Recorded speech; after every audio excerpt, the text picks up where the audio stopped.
Welcome to the Website Success Show, the podcast dedicated to helping women in business make the most of the content they're already creating so they can get more traffic and sales through their website with less reliance on social media and paid ads.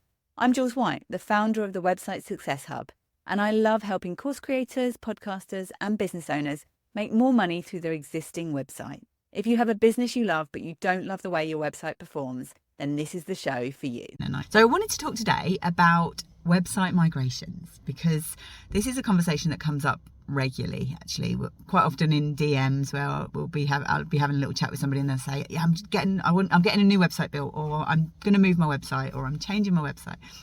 And I just wanted to talk a little bit about the SEO implications of doing that, because we work hard on getting our SEO, or even if we haven't worked hard on doing anything or worked at all on SEO, you will be creating in the background. Once you've had your website live for a while, then you will be creating an SEO strategy. One will be created for you, essentially. So that will be happening in the background. Google will be crawling your website and will be coming to some conclusions, and you will start showing up for some things in Google, even if it's not the right things, or it's not quite where you want to be, or you're not showing up high in the rankings. Google will start to draw some information from your website, and even if the only information it's getting is about you and what you do, you still don't want to lose that valuable SEO juice. And it can be even as much as just Google understanding that this is a real website that's been around for a while and isn't something that's just come up. You know, a brand new domain, ranking a brand new domain it can be really hard. So it's just worth thinking about that we kind of think, oh yeah, I probably haven't got much SEO anyway, but it might be happening in the background. I'm all about informed decisions. So if you can understand what's going on in the background first before making any decisions about changing platforms or changing all your content or changing your domain name, then all the better, really.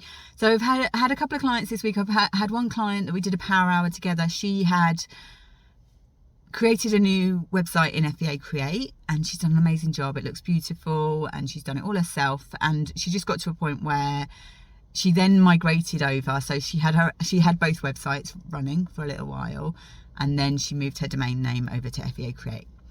And that's when things started to go a bit wrong from a Google point of view. So the things that were showing up in the Google search results pages were her old website, and that was then going to broken links. So people, if you click on it, so it was showing up in the search results with the old descriptions and the old page names, and then if you click on them, it was just broken links.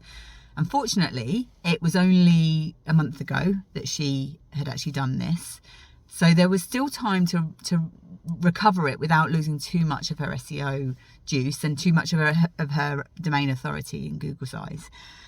If it had happened a year ago and her website had been recrawled from Google, or if it was a website that was crawled regularly, so if it was a website that's getting lots of traffic and it's one of the ones where Google crawls it more regularly than the average site, where it might be 2 months before Google comes around and has another look at what's happening on your website, then that could be lost quite quickly. You can quite quickly lose all your SEO juice, and the recovering from that can be really hard. So we spent some time together and we worked out what the main problems were, what was happening, why it was happening, basically, and went into her Google Search Console, had a look on there and what search terms she was actually showing up for, worked out which pages were the ones that were the sort of priority to fix, and the problems that were the priority to fix to begin with. And then had another DM conversation from somebody in the group who had moved her over. So she'd made that decision. Okay, I need a new web. I want to update my website anyway, so I'm going to move over to FBA Create. And she did that, and then it all went wrong. She lost her old website, so she couldn't then get in to copy all her blogs over, and it was basically, she was in a real mess when she sent me a message, and we managed to, again, get it sorted. She managed to get it back onto her WordPress website so that everything's okay now. Everything will be all right. And it just made me think, because I've also had lots of conversations over the last month or so. I've had so many conversations with people where it's like, well, hold on a minute, don't do anything drastic. Don't do anything to begin with that's a big change all at once. There's sort of 4 or 5 places where if you're thinking about doing this with your website, then stop, have a chat with somebody, have a plan at least, or at least be able to make an informed decision around that. So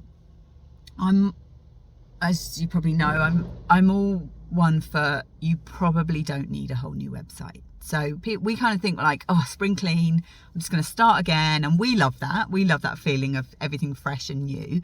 But Google doesn't like that. It confuses it, and it then robs away from your trust and your domain authority. So it's better from Google's point of view to not do everything all at once. So if you're thinking about changing the content on your website, if you're thinking about rewriting all of the copy on your website, or you're thinking about changing the design of your website, and I think we tend to focus on design first. We tend to focus on the way it looks rather than what it actually does and what it says, which is probably one of the most common mistakes that I see happening, where people are thinking I need to do something with my website, it looks awful, but really without giving any consideration to whether it's actually converting, whether your pages are set up in a way that's converting. Because you can have a website that's quite unattractive, and if the content is set out right and you've got the right elements that people need to be able to make that decision to purchase or to sign up for your email list or whatever you want them to do, then that website can still do really well, even if it's not the prettiest website out there. And I love a beautiful website. I'm all about things looking good, but not if I certainly wouldn't focus on that first, and it's not the primary concern that we should be thinking about with our websites. So if you're thinking about changing all of the copy on your website, if you're thinking about changing the design, if you're thinking about changing the structure of your website, so if you're thinking about getting rid of old URLs and changing the pages around, or changing what you've actually got within the pages on your website, then that's one area where you need a migration plan around that, because it's best not to change your whole website at once, because as I say, Google doesn't like that. Google doesn't like a fresh start. So if you were thinking about doing that, you would want some kind of plan so that you can do that without actually it being a sudden change in Google's eyes. So you'd maybe think about starting with changing some of the copy. Then you would think about changing some of the design. And then you would maybe think about changing some of the structure. But you would have a plan in place so that you're not losing anything in Google's eyes, and also in your customers' eyes as well, because people come to our websites expecting to see our brand and expecting to see